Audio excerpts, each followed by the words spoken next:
কতটি সুন্নাতকে পায়ে মারেন?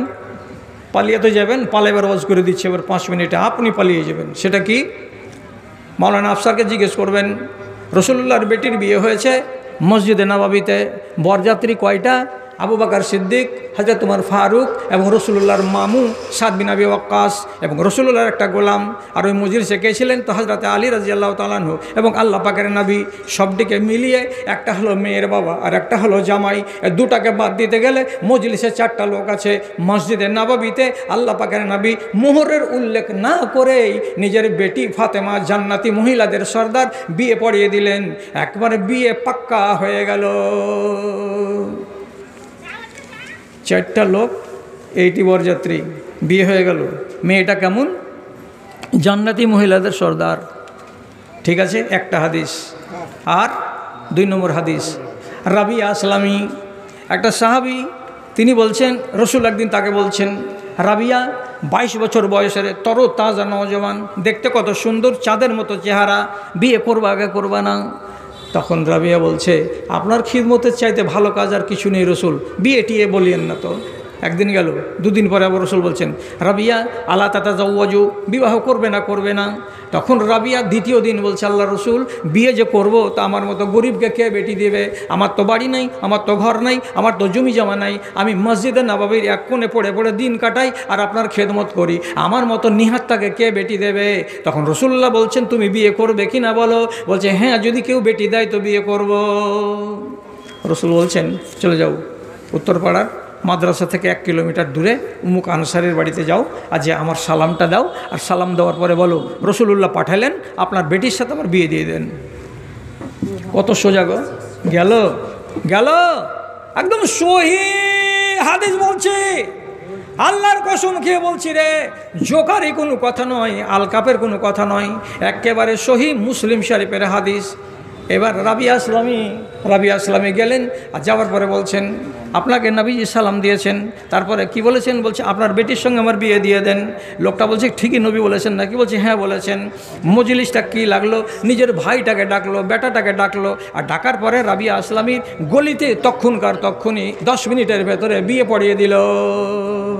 বিয়ে হয়ে গেল, মসজিদে চলে এসলো, টাইম লম্বা নেই। আচ্ছা, আপনি হ্যাঁ না বলেন, রসুলুল্লাহর বেটির বিয়েতে কটা বরযাত্রী ছিল? বলেন, আওয়াজ করেন, কটা ছিল? 4টা। রাবিয়া আসলামী বিয়ে করলো, এর বরযাত্রী কয়টা? কেউ নাই, একটাই। আচ্ছা, আপনি আপনার বেটা বোম্বাইয়ে কাজ করে, তার জন্য 150টা বরযাত্রী দিবেন? আপনি কয়বার তওবা করবেন বলেন? আর না তো সাদা কাগজ দেন। ওয়াজ শোনার পরে যদি আপনি না মানেন, তাহলে আল্লাহর রসুলের হাদিসকে আপনি বুড়ো আঙুল দেখান, আপনার মতো লোকের মরে ডাইরেক্ট জান্নাতে যাওয়া মুশকিল হবে। আমি কাগজে লিখে দিচ্ছি, দেন কাগজ। আপনি মানবেন না? কেন মানবেন না? মানবেন না তো শুনবেন কেন? 150টা বরযাত্রী মেয়ের বাপের বাড়িকে খেয়ে ধ্বংস করে দিয়ে চলে আসলো, আর তার পরের দিন আপনার বাড়িতে যেটা দাওয়াত হবে, এই দাওয়াতকে বলা হয় ওয়ালিমার দাওয়াত। এই দাওয়াতটা হচ্ছে মুসলমানদের হক, এই দাওয়াতটা হচ্ছে আপনার পাড়া প্রতিবেশীর হক। এই দাওয়াতটাকে আপনি খাওয়ালেন, আর খাওয়াবার পরে মাল ঝাড়ো, বালতি লেখাও, প্রেসার কুকার লেখাও, আর কাঁচের বাসনের কার্টুন পেশ করো, নম্বরই ঝাড়ো, শুধু দাঁতে খিলুল করলে হবে না। টাকা নিয়ে নিলেন, টাকাই যদি নিবেন তো আপনার মতো ফকির লোকটা কেন দিতে গেলেন দাওয়াত? হোটেল খুললেন না? যদি বলেন যে না টাকা দিব, এত টাকা দাও, এত জিনিস খাওয়াচ্ছি, তো আপনার বেটির বাপের বাড়ি যে খেয়ে এসেছেন ললিবোজ করে করে, ওটা কি টাকার জিনিস ছিল না? ওটার বেলা পয়সা নেই? হ্যাঁ, আপনি টাকা নিয়ে নিলেন, এটা কেন দেওয়া হয়? রসুল্লাহ বলছেন মুমিনদের দোয়া পাওয়ার জন্য। তা আমি যদি টাকা দিয়ে দাওয়াত খাই, তো আপনার বেটা আর বউয়ের জন্য আমি দোয়া কেন দেবো? টাকা দিয়ে ভোজ খেলাম, তো দোয়া ফের কিসের? হ্যাঁ, টাকা দিয়ে তো ভোজ খেয়েছি। দাদারে, কত দূরে যাইন না, আপনি মানতে পারবেন না, কথা শেষ। আপনাকে ছেড়ে দিচ্ছি, ঘড়িটার দিকে আপনি তাকান, আমিও তাকাচ্ছি। একটা কথা বলে দিয়ে শেষ। কি কথাটা? আবু হুরায়রা বলছেন, লোকেদের কি ভয় লাগে না? ইমাম রুকু থেকে মাথা উঠায়নি আর আগে উঠিয়ে নিল। লোকেদের কি ভয় লাগে না? ইমাম সাজদা থেকে মাথা উঠায়নি আর নিজের মাথা উঠিয়ে নিল। যদি ইমামের আগে আগে মাথা উঠাও তো রসুল্লাহ বলছেন ইউহাউল্লাহ রাসা হিমারিন, তোমার মাথাটাকে আল্লাহ রাব্বুল আলামিন গাধার মাথা বানিয়ে দেবেন। আল্লাহর রসুলের এবং আল্লাহর আইনকে তুমি বুড়ো আঙুল দেখাতে যেও না, কঠিন শাস্তি ভোগ করতে হবে, ইমামের আগে যেন মাথা না উঠে। এটা একটা বিধান। আচ্ছা, এটা কি হবে? আপনি বলবেন মনে মনে, এটা কি হবে? মুল্লা আলী কারি রাহিমাহুল্লাহ একজন মুহাদ্দিস, উনি উনার একটা দামি কিতাব তার ভিতরে লিখে রেখেছেন যে বাগদাদের মাটিতে এক বিশাল বড় মুহাদ্দিস ছিলেন। উনি দার্স দিতেন আর ওনার ক্লাসে 20টা 30টা করে ছাত্র লেখাপড়া করত। তো সেই ছাত্ররা লেখাপড়া যদি করছে তো 2 খুঁটিতে সামনে চাদর টাঙিয়ে দিচ্ছেন আর চাদরের এই পারে বসে বসে হাদিস পড়াচ্ছেন, চেহারাটা দেখতে দিচ্ছেন না ছাত্রদেরকে। 2 দিন 4 দিন 5 দিন 6 দিন পর একদিন এক ছাত্র বলছে, ওস্তাদজি আপনার চেহারাটা যে দেখতে পেলাম না, তো মাঠে ময়দানে যদি আপনার সাথে আমাদের মুলাকাত হয় তো কি করে চিনব যে এটা আপনি আমাদের ওস্তাদ? আপনি চেহারাটা দেখান না একদিন। তো উনি পর্দার আড়াল থেকে বলছেন, বাবারা ধনীরা পড়ছো পড়ো, আমার চেহারাটা দেখার চেষ্টা করিও না, চেহারাটা দেখার তামান্না করিও না। কেন করিও না? একটা হাদিস আমি নিজে পড়াইতাম, কয়েকবার করে পড়িয়েছি, কিন্তু আমার নিজের বিশ্বাস হয়নি যে যদি ইমামের আগে আগে মাথা উঠাও আল্লাহ রাব্বুল আলামিনের নবীর ফরমানের উল্টা করা হবে, তাতে কি আযাব আসবে। তোমার চেহারাটাকে আল্লাহ তাআলা গাধার মতো করে দিতে পারেন। তো আমি এটাকে অমান্য করেছিলাম, যার কারণে আল্লাহ তাআলা আমাকে আযাবে গ্রেফতার করেছেন। আমার চেহারাটা গাধার মতো হয়ে আছে, এই চেহারাখানা মানুষের মতো হয়ে নাই, তার জন্য তোমাদের সামনে আমি খুলি না। জিদ করলো যখন, তখন একদিন মাওলানা এবার চাদরটাকে যেমনি সরিয়ে দেওয়া, যতটি তালেব ইলম ক্লাসে বসেছিল সবাই নিজের মাথাটাকে নিচু করে নিয়ে চোখটাকে বন্ধ করে নিয়ে বলছে, ওরে আল্লাহ, তোমার নবীর কথাকে অমান্য করতে গেলে এত বড় আযাব নাজিল হয়, এটা স্বচক্ষে দেখে নিলাম। হাদিসে লেখা আছে আল্লাহ তাআলা তার চেহারাটাকে গাধার চেহারা বানিয়ে দিবেন। তো আমাদের উস্তাদের চেহারাটা যখনই দেখছি তখন মানুষের চেহারা মনে হয় না, একেবারে 100% যদি না হয় তো 80% চেহারাটা দেখে গাধার মতো মনে হচ্ছে। মায়া মহব্বত বৃদ্ধি পাবে, বেশি হবে। এক নজর দেখে নাও। কালকে কথা করে চলে গেল আর একদিন পরে আবার চলে এসেছে ওই গলিতে, এসে সালাম দিচ্ছে আনসারিকে ডেকে, আসসালামু আলাইকুম, আসসালামু আলাইকুম। লোকটা বেরিয়ে এসে বলছে, কি ব্যাপার বাবা, আমি তো তোমাকে বলেছি বুধবারের দিন আসবে তো বিয়ে দিয়ে দিব, তো তুমি আবার শনিবারের দিন গতকালকে এসে এখান থেকে গেলে আর আবার রবিবারের দিন তুমি চলে এলে, আর মানেটা কি? তো বলছে আপনার মেয়েটাকে দেখবো এক নজর, এই জন্য এলাম। তা হাদিস বলছে ওরা 2টা স্বামী স্ত্রী, দুজনই যেমন এই আমরা যে বলি না যে হুড়কি লেগে গেছে, তো ওরকম যেন আর কি মাথাতে মগজে আক্কেলে হুড়কি লেগে গেছে। এই কোন কথা বলছো তুমি? দেখবা মানে? তো যখন ধাক্কা দিয়ে দিয়েছে যে দেখবা কিসের জন্য, তো কথা কাটাকাটি হচ্ছে, এমন সময়তে ওই মহিলা পর্দার আড়াল থেকে বেরিয়ে সামনে এসেছে মুখটাকে ঢেকেই, আর আসার পরে তখন বলছে কি, লাউ আমারাকাল নবিয়্যু আন তানজুরা ইলাইয়া ফানজুর ওয়া ইল্লা উহাররিজুকা হারাজা। তোমাকে যদি আল্লাহ রাব্বুল আলামিনের নবী বলে থাকেন যে যাও একবার দেখে এসো, তাহলে তুমি আমার চেহারাটা দেখো। আর তোমাকে যদি রাসূলুল্লাহ না বলে থাকেন, মিথ্যা মিথ্যা তুমি যদি আমাকে দেখো, আর তোমার নিয়তটা যদি সৎ না হয়, তাহলে পরে তোমার কপালে কিছু আছে, আমি বিপদ করেই ছাড়ব তোমার। ভালো করে বুঝে নাও, রাসূলুল্লাহ বলে থাকলে দেখো, আর না বলে থাকলে তুমি দেখিও না। জি না, আমাকে রসুল দেখতে বলেছেন, দেখলো, বিয়ে হলো, তারপরে সুখের জীবন পেল। আমি শুধু এই কথাটা বলতে আপনাকে বুঝাবার জন্য এই হাদিসটা তুলে আনলাম। কি তুলে আনলাম? যে মুগীরা বিন শুবা বিবাহ যে করতে গেলেন, আপনাকে জবাব দিতেই হবে এখানে বসে বসে। রাসূলুল্লাহর কথা শুনে উনি যে নিজের হব স্ত্রীকে দেখতে গেলেন, কয়জন লোককে নিয়ে গেলেন? কথা বলেন, কয়জন লোককে নিয়ে গেলেন? কাউকে নিয়ে গেছিলেন কি? না, কাউকে নিয়ে যাননি, উনি একাই গেছেন। যে বিয়ে করবে সে নিজে যাবে একাই, আর যাওয়ার পরে সে বিয়েটা নিজের বউটাকে পছন্দ করে আসবে অথবা অপছন্দ করে আসবে। এটা হলো ইসলামের নীতি। এখন আপনার অভ্যাস কি আছে? বিয়ে যদি শুধু কথা হয়, তো এখান থেকে আপনি যাবেন 12টা লোক প্রথম দিন খাড়গ্রাম, এই জন্য যেছে যে বউ দেখতে যাচ্ছি। এই 7 বাপ বেটা মিলে একটা মেয়েকে দেখতে যাওয়ার মানেটা কি? কেউ হাতি দেখার মতন করে একজন ট্যাং দেখবে, একজন পা দেখবে, আর একজন চুল দেখবে, আর একজন হাত দেখবে, একজন পিঠ দেখবে। এক একটা লোক কি এক একটা অঙ্গকে ওই মহিলার দেখতে যাবে? কেন যাবে 8টা লোক আর 9টা লোক? আপনি এই কথাগুলোকে শোনার পরে আগামীকাল থেকে নিজেকে শুধরাতে পারবেন যে বেটা তুমি একাই যাও, দেখে এসো, আমরা যাব না।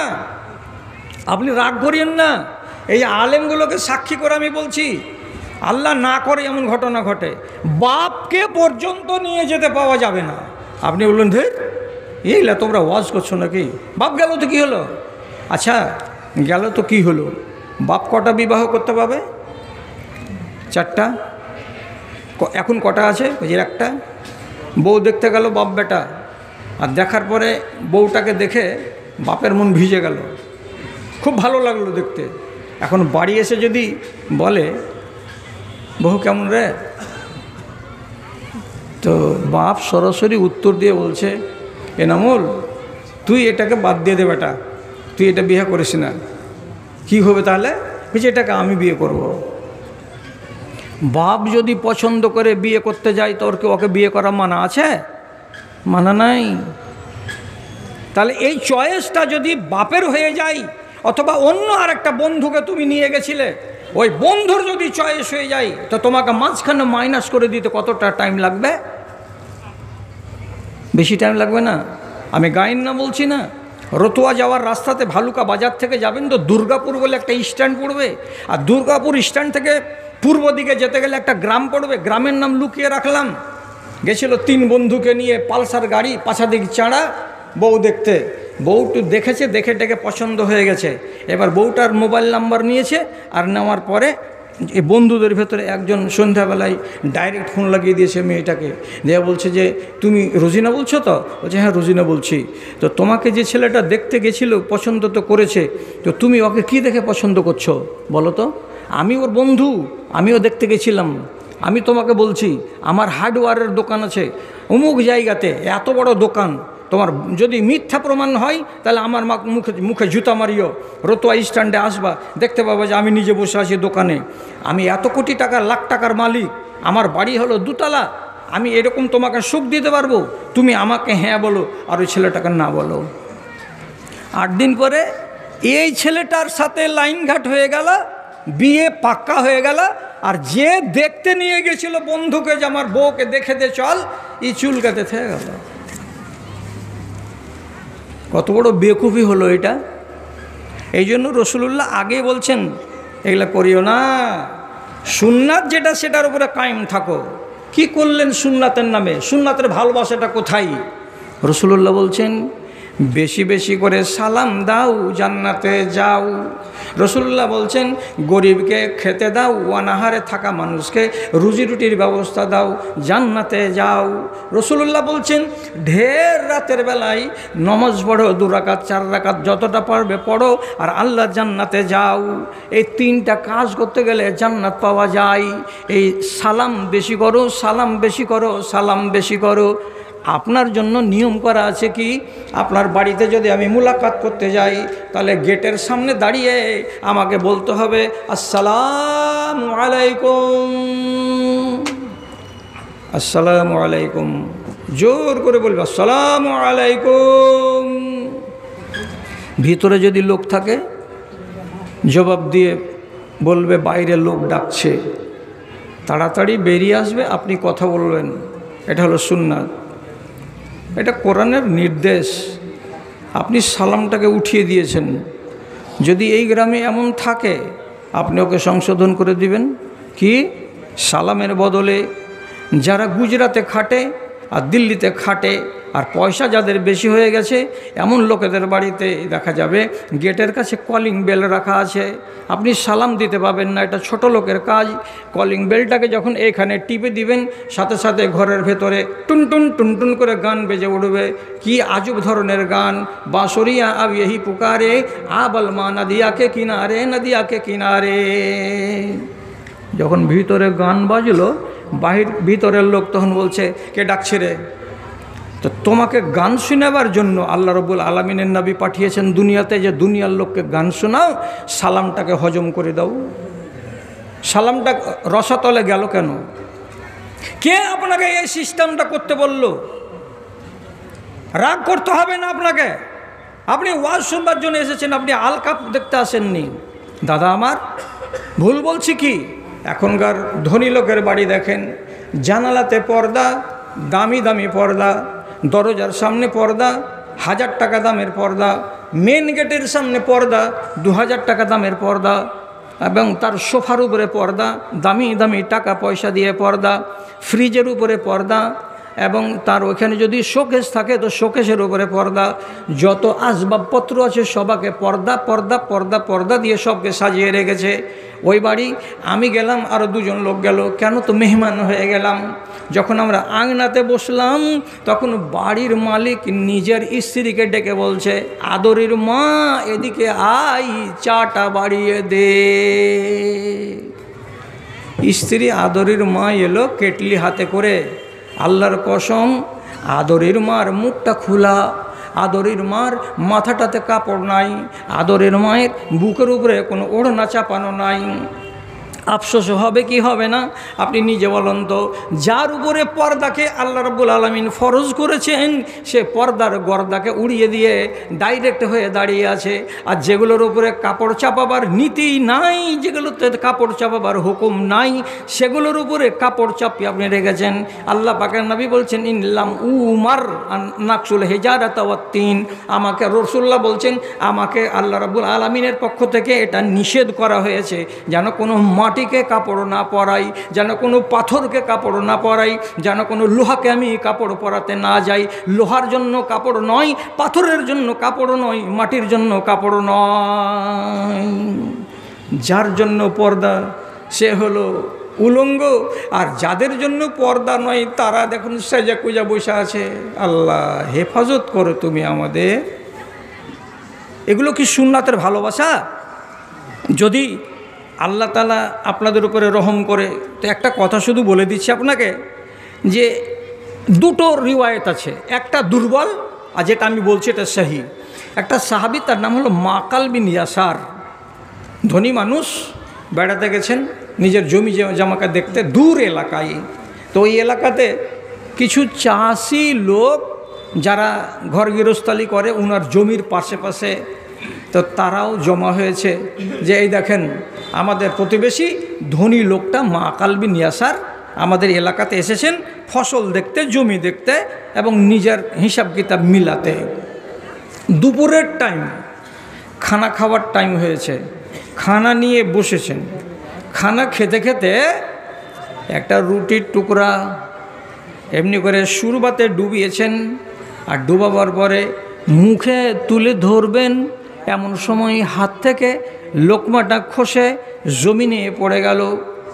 জমিনে যেমনি পড়ে যাওয়া, মাকাল বিন ইয়াসার সাথে সাথে জমিনে পড়ে যাওয়া লোকমাটাকে তুলে নিলেন। আর তুলে নেওয়ার পরে ওর গায়ে যেগুলো ধুলো লেগেছিল, বালি লেগেছিল, সেগুলোকে একটু একটু একটু একটু করে পরিষ্কার করে দিলেন। আর পরিষ্কার করে দেওয়ার পরে ওই লোকমাটাকে আবার মুখে পুরে দিলেন, আর মুখে পুরে দিয়ে খাওয়া শেষ করে দিলেন। এটাকে আর ফেলে তিনি দিলেন না।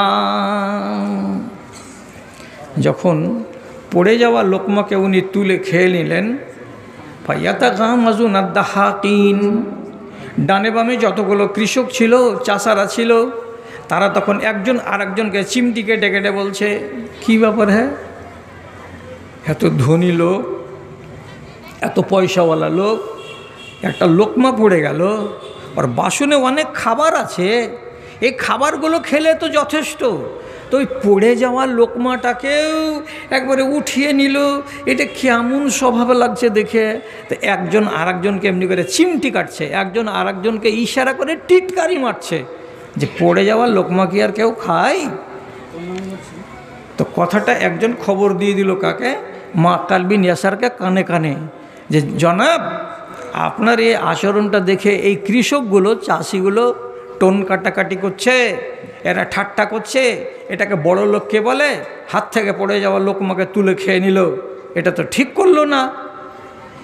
মাক্কাল বিন ইয়াসার সমস্ত লোকটিকে শুনিয়ে দিয়ে বলছেন, আতরক সুন্নাত হাবিবি লিহা ওলা ইদ্দাহাকিন, আমি এই সমস্ত চাষাগুলোর কথা শুনে আমি আমার হাবিব, আমি আমার মাহবুব, আমার প্রিয় নবী জানাবে মুহাম্মাদুর রাসূলুল্লাহ সাল্লাল্লাহু আলাইহি সাল্লামের সুন্নাতকে কি ছেড়ে দেব নাকি?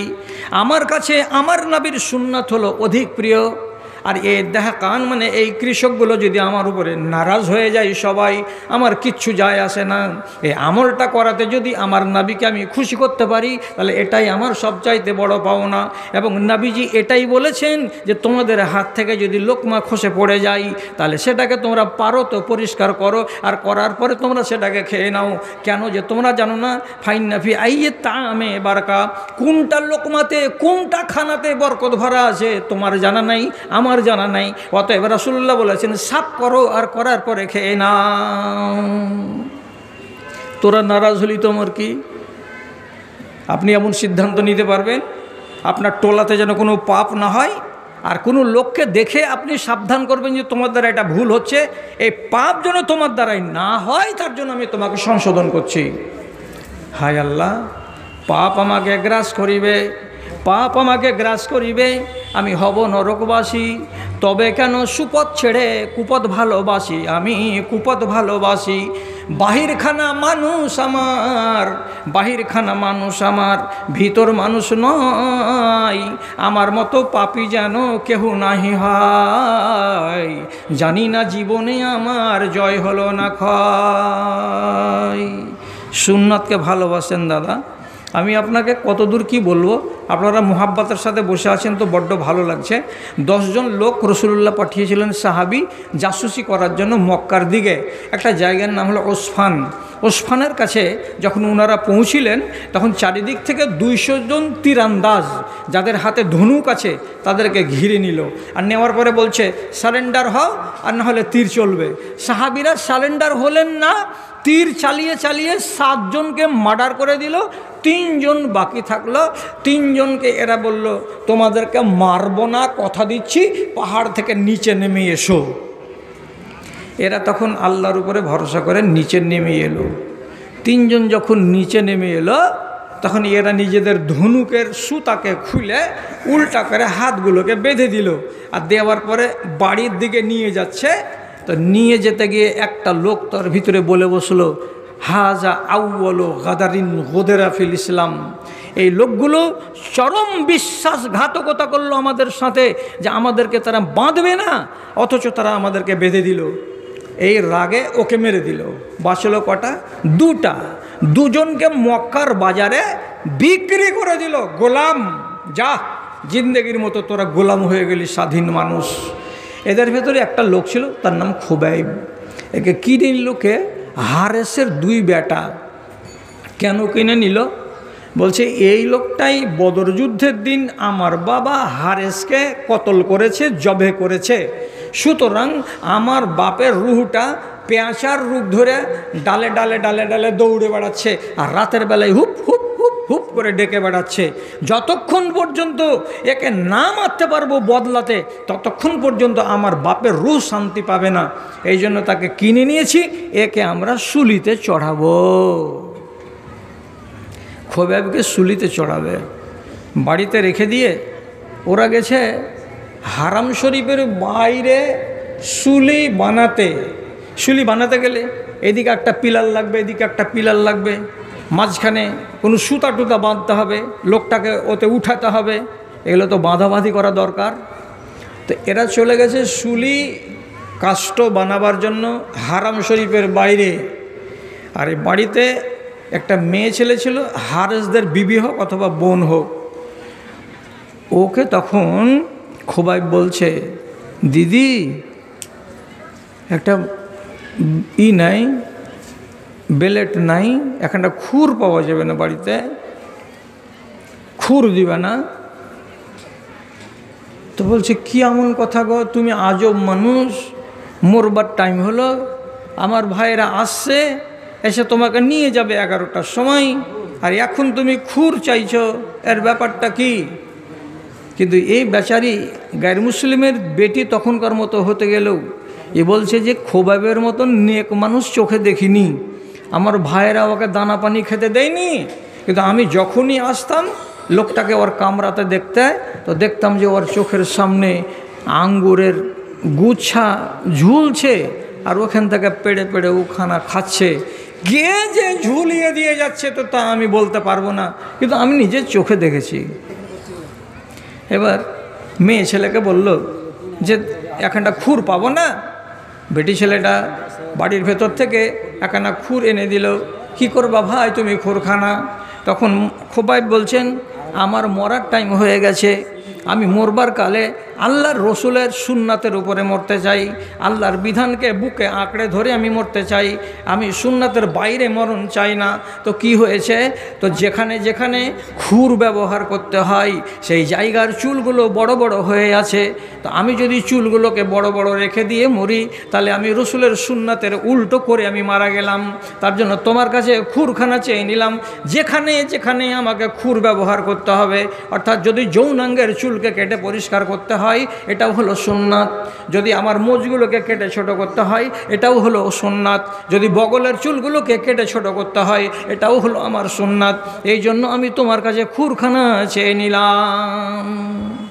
মরবার আগে ব্লেড বা খুর ব্যবহার করে মোচকে ছোট করে যৌনাঙ্গের চুলকে পরিষ্কার করে তিনি একজন সুন্নাতের প্রেমিক হয়ে বাইরে চলে গেলেন, তাদের সাথে শুলিতে ঝুলে গেলেন।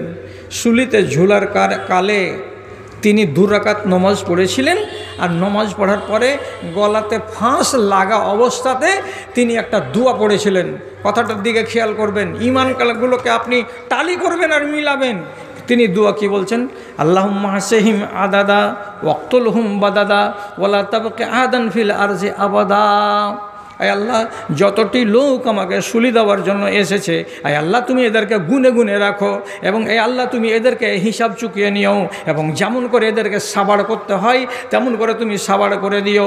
একজন নেককার পরেশগার দিনদার আল্লাহওয়ালা সুন্নাতের প্রেমিক যখন মরে যাচ্ছে শুলিতে চড়ে, আর তোর মুখ দিয়ে যখনই এই দোয়াগুলো বেরিয়েছে, ওইখানে হাজির ছিলেন কে? তো রাসূলুল্লাহর শ্বশুর আবু সুফিয়ান এবং তার ছেলে হযরতে মুয়াবিয়া।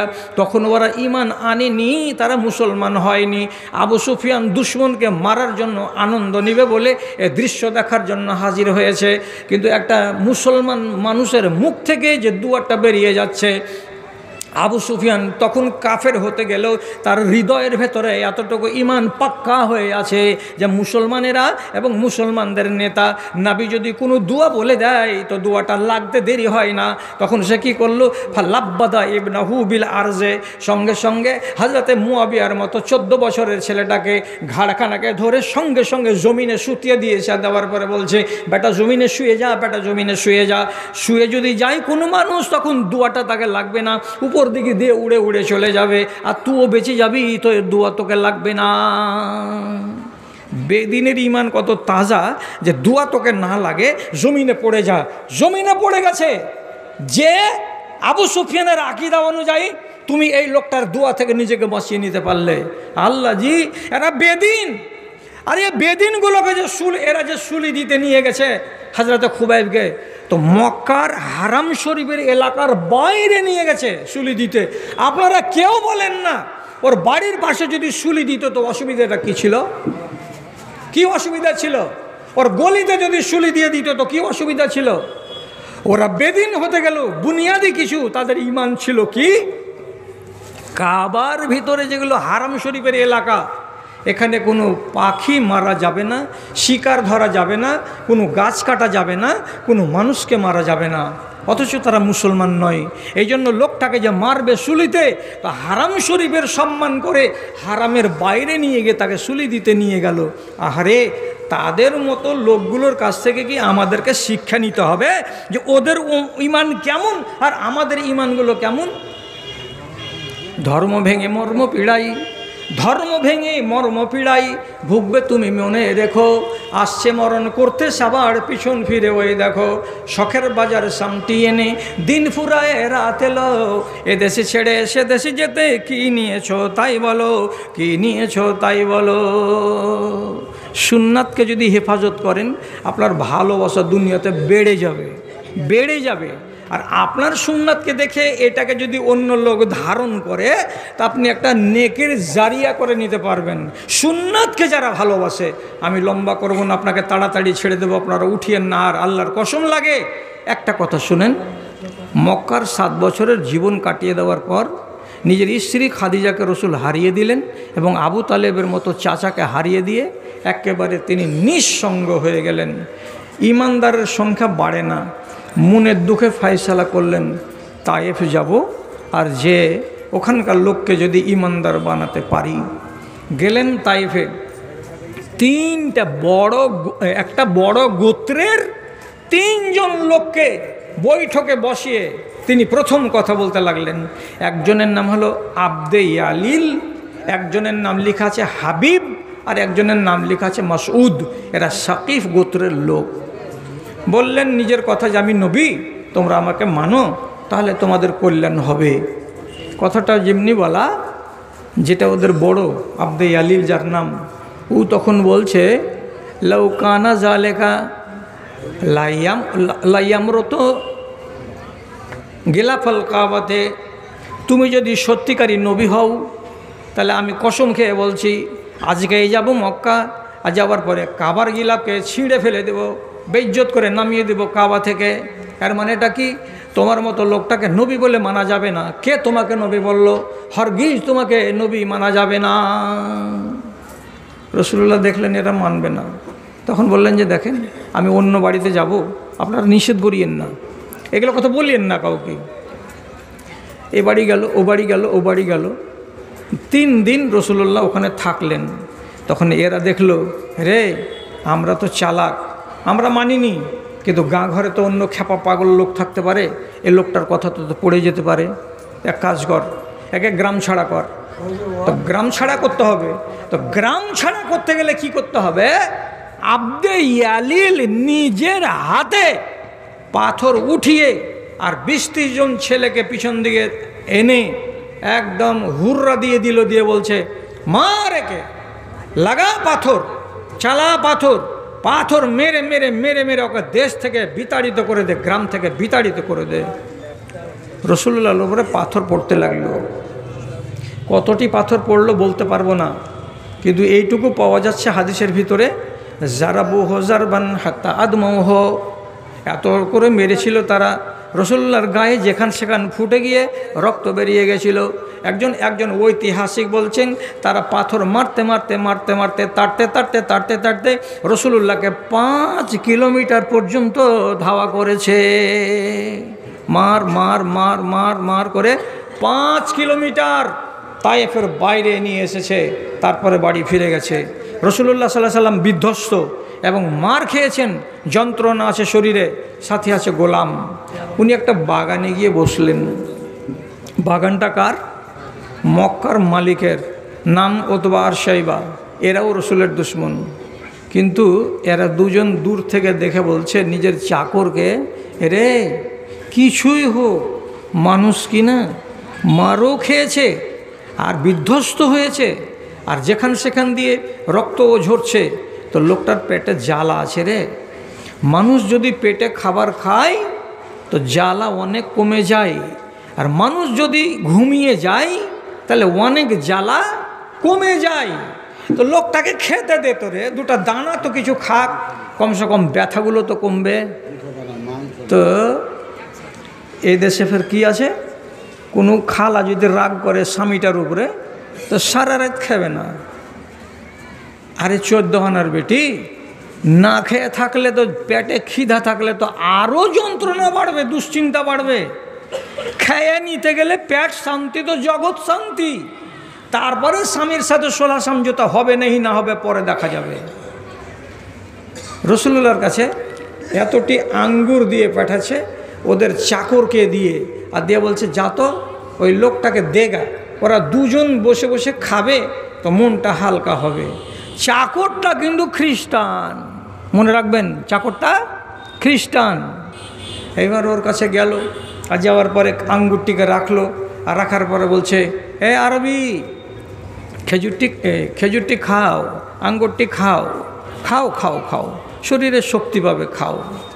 তো রসুলুল্লাহ দেখলেন আমার পেটে জ্বালা আছে, তো আমি খাই। তো একটা আঙ্গুরকে এমনি করে তুলে মুখে দিতে যাচ্ছেন, তো যাওয়ার আগে তখন তিনি কি বলছেন, বিসমিল্লাহ বিসমিল্লাহ। লোকমা তোলার আগে বলতে হয় বিসমিল্লাহ। যখনই এই কথাটা তিনি বলে আঙ্গুরটাকে মুখে দিতে গেলেন, তখনই এই খ্রিস্টান চাকরটা বলছে হাযিহি কালেমাতুন লা ইয়াকুলুহা আহলু হাযাল বালাদে। ও বাবা, ও বিদেশি মানুষ, তুমি যে কথাটা বললে এমন কথাটা এখানকার লোকেরা বলে না খাওয়ার সময়। আজকে তোমার মুখ থেকে জীবনে প্রথম শুনলাম যে লোকমা মুখে তোলার আগে বলতে হচ্ছে কি বিসমিল্লাহ। তখন রাসূলুল্লাহ বলছেন তোমার নাম কি? বলছে আমার নাম আদ্দাস। তোমার বাড়ি কোথায়? তখন বলছে আমার বাড়ি হচ্ছে নাইনাওয়া, আমি খ্রিস্টান। তখন রাসূলুল্লাহ বলছেন নাইনাওয়ার মানে হলো কি? নাইনাওয়া ইরাক, আল্লাযী বুইসা ফীহি আখুনা ইউনুস। নাইনাওয়া কি ওই নাইনাওয়া বলছো যেটা ইরাক দেশে আছে, আর যেখানে আমার ভাই নবী ইউনুস আলাইহিস সালাতু ওয়াস সালামকে প্রেরণ করা হয়েছিল? তখন আদ্দাস মুচকি হেসে বলছে আরে কি বলছেন আপনি? আপনি নাইনামা দেখেছেন নাকি? আচ্ছা আপনি কেমন করে জানলেন ইউনুস নবীর কথা যে উনাকে নাইনামা শহরে পাঠানো হয়েছিল? তখন আল্লাহ পাকের নবী বলছেন ইন্নাহু কানা নাবিয়ান ওয়া ইন্নী নাবিয়ুন। ওই ইউনুস আলাইহিস সালাতু ওয়াস সালাম তিনি হলেন আমার ভাই সম্পর্কে, যেহেতু তিনি ছিলেন একজন নবী, আমি যেমন একজন নবী, একজন নবী আর একজন নবীর হাল জানে। তো তিনি যেমন নবী ছিলেন নাইনওয়া লোকের জন্য, তেমনি আমি হলাম নবী এই আরবের লোকেদের জন্য এবং সারা দুনিয়ার মুসলমানের জন্য। আমাকে আরবের মাটিতে আল্লাহ তাআলা পাঠিয়েছেন। যখনই কথাটা শোনা এই আদ্দাস বলছে আল্লাহ রে, এর মতো লোকটাকে একবারও মিথ্যা বলা যাবে না। যে লোকটা আমাদের নবী ইউনুসকে চিনতে পারছে এবং আমার শহরকে চিনতে পারছে, আর এই লোকটা যদি নবী না হলো তো কেমন করে চিনতে পারলো? আর এই লোকটা যে নবী তার লক্ষণ হলো এই একটা নতুন কথা বলছে কি বিসমিল্লাহ, আল্লাহর নাম নিয়ে শুরু করছি। এর বিশ্বাস আছে আল্লাহর উপরে, লাতের উপরে বিশ্বাস নাই, হোবলের উপরে বিশ্বাস নাই, মাটির খোদার উপরে বিশ্বাস নাই, তাহলে এটা সত্য নবীর নবী। তমনি সে কী করলো ফাআকাব্বা আলাইহি ওয়া ক্বালা আশহাদু আন লা ইলাহা ইল্লাল্লাহ। সঙ্গে সঙ্গে রাসূলুল্লাহকে খানার খাওয়া অবস্থাতে জড়িয়ে ধরে নিলেন, আর নেওয়ার পরে বলছেন আমি আপনার কলেমা পড়তে রাজি আছি বলে তিনি লা ইলাহা ইল্লাল্লাহ পড়ে নিয়ে মুসলমান হয়ে গেলেন ওই বাগানের কোনায়। রাসূলুল্লাহ বলছেন পয়সা উঠে গেল রে, রক্তের দাম পেয়ে গেলাম রে। একটা সুন্নাতকে দেখাতে গিয়ে একটা মানুষের দিলের দরজাকে খুলে দিলাম, আর আমি ভাবিনি যে তাইফের ওই লোকেরা মানবে না তো কেউ মানবে না। আজ যদি আদ্দাস আমাকে মেনে নেয় তাহলে কালকে যে আর 10 জন লোক মানবে না। কে বলেছে? রাসূলুল্লাহ শুধু সুন্নাতটাকে পালন করতে গিয়ে একটা মানুষের দিলকে জিতে নিলেন, আর লোকটা মুসলমান হয়ে গেল। আল্লাহ পাকের রাসূল বলছেন আমি কামিয়াব। সুন্নাতকে ভালোবাসো হে। আর যদি বলো যে না তোমার ওয়াজ তো 12টা বাজতে চললো, সুন্নাতের ভালোবাসা বাদ দাও, তা আমি আপনাদেরকে বলছি সুন্নাতের ভালোবাসা 1 মিনিটের জন্য বাদ দিয়ে দিলাম। দিয়ে আপনাকে কি কথাটা বলতে যাব, তো আব্দুল্লাহ বিন মুগাফফাল সাহাবী রাদিয়াল্লাহু তাআলা আনহু উনি একদিন মসজিদে নববীতে ঢুকছেন, তো দেখা যাচ্ছে কি একটা জুয়ান তরতাজা ছেলে 7-8টা গুলি নিয়ে এমনি করে ধরছে, টান করে দিকে মারছে, একটা ধরছে এমনি করে টান করে মারছে। তো উনি মসজিদে গুলি খেলা দেখলেন, দেখার পরে বলছেন এই কি খেলছো ওগুলা? গুলি খেলছি। তখন উনি বলছেন, ফাইন্নাহু লা ইয়াকতুলুস সাইদা ওয়ালা ইয়ানকাউল আদুয়া।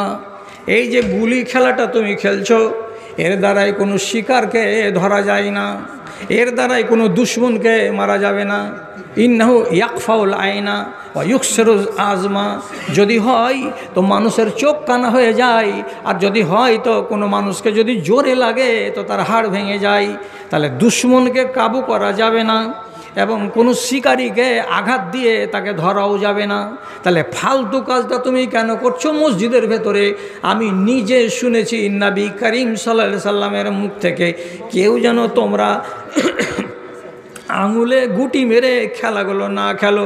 এই খেলাটা কিন্তু ভালো নয়, এই খেলাটা হলো না জায়েজ, খেলিও না। বয়ানটা শুনলো আর তখনকার মতন শুনে টুনে দেখে মনে হলো যে এই ছেলেটা আর খেলবে না, ও চলে গেছে কাজে। আধ ঘন্টা 1 ঘন্টা পর ঘুরে এসে মসজিদের নববীতে যদি ঢুকছেন তো দেখছেন যে ও ছেলেটা খেলা নিয়ে ব্যস্ত হয়ে আছে, খেলতে আছে। এইবার একটা মানুষকে সৎপথের দিশা দেওয়া হলো, সে দিশাটাকে নিল না, কথাটাকে মানল না, নিজের বদ অভ্যাসের উপরে কায়েম থেকে গেল। তাহলে আপনাকে খাটতে হবে আমার সাথে কি বলে? আপনাকে আমি 10টা কথা বলেছি, আপনি মানলেন না। না মানতে গেলে আপনার করাটা উচিত কি হবে আর আমার করাটা উচিত কি হবে, এটা এই হাদিস থেকে আপনাকে শিখিয়ে দিচ্ছি। তখন এই সাহাবী আব্দুল্লাহ বিন মুগাফফাল বলছেন কি, ওয়াল্লাহি ইন্নী লা উকাল্লিমুকা আবাদা ওয়া ইন মারিজতা লা আউদুকা ওয়া ইন মুত্তা ফালা আশহাদু জানাজাতাকা।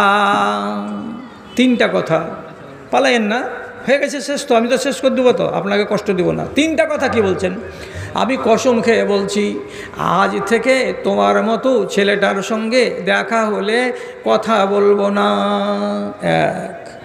আজ থেকে আমার কানে যদি খবর আসে মাদ্রাসার পশ্চিম পাড়ার মহবুল হক ব্যারাম পড়ে আছে, আমি ব্যারাম পড়া শুনতে গেলেও তোমাকে দেখতে আসবো না।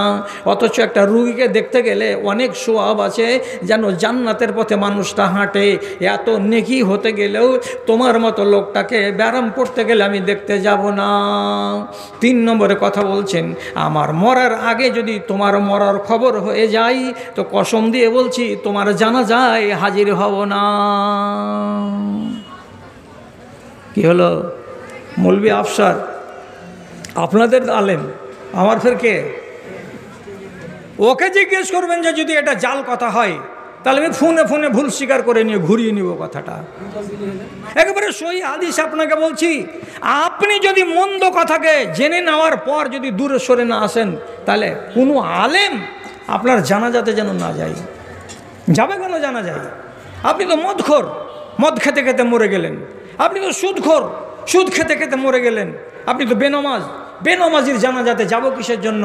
যদি বলি দলিল কোথায়, তো দলিলটা এই হাদিসটা থেকে আমি দলিল পেলাম যে আল্লাহ পাকের নবীর এক সাহাবী আব্দুল্লাহ বিন মুগাফফাল, উনি বলছেন যে আমি যাব না। জি, তাহলে হুজ্জতিটা কিসের? কবে মানবেন? বয়স তো অনেক হয়ে গেল। আচ্ছা, বলছে মৌলভী সাহেব এটা কড়া হয়ে গেল। তো কড়া যদি হয়ে যায়, একটা নরমগুলো বলছি। নরমটা কি? যা আর রাজুলুন এলান নবী সাল্লাল্লাহু আলাইহি ওয়াসাল্লাম ওয়া বাদা ইয়াকুলু মাহু। আল্লাহ রাব্বুল আলামিনের নবী বসে আছেন নিজের জায়গায়, খানা হাজির হয়েছে। এমন সময় দূর থেকে দেহাত থেকে একটা লোক এলো। রাসূলুল্লাহ বলছেন, আমার সাথে বসে যাও এবং আমার সাথে খানা খাও, তুমি হলে আমার মেহমান। খানা যদি খেতে আরম্ভ করেছে তো বিসমিল্লাহ বাঁ হাতে, বিসমিল্লাহ বাঁ হাতে, খেজুর ফাটছে 2 হাতে আর লোকমাটা ভরছে বাঁ হাতে, লোকমাটা ভরছে বাঁ হাতে। বাঁ হাতে কে খায়? কে খায় জি?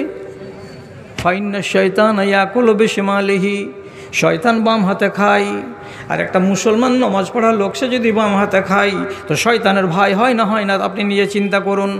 রাসূলুল্লাহ তখন লোকটার দিকে মেহমান সম্মানের ভাষা বলে বলছেন, কুল বেয়ামিনেকা, তুমি তোমার ডান হাত দিয়ে খাও, বাম হাত দিয়ে কেন খাচ্ছ রে ভাই?